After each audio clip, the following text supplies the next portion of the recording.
Hey slime lovers, welcome back to How to 360. Today I'll show you how to make super stretchy, satisfying slime right in your kitchen. No glue guns or fancy tools needed.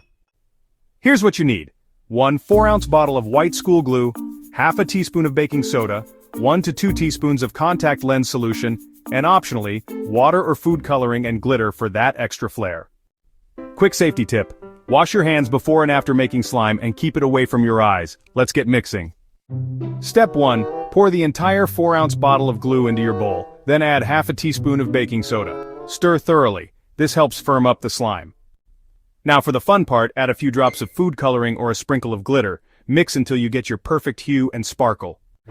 Step 3. Slowly add 1 teaspoon of contact lens solution, stirring as you go. The slime will start to clump. If it's still sticky, add a little more, up to 2 teaspoons total, until it pulls away from the bowl cleanly.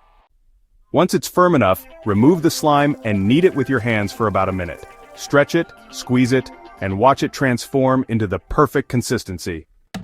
If your slime is too sticky, add a tiny bit more contact solution. If it's too stiff, knead in a drop of water or lotion until it's perfect. Store your slime in an airtight container to keep it fresh. And don't forget to clean your workspace so you're ready for your next slime session. That's it, your very own homemade slime. If you enjoyed this video, hit like, subscribe, and let me know in the comments what color slime you'll make next. Thanks for watching, and see you next time.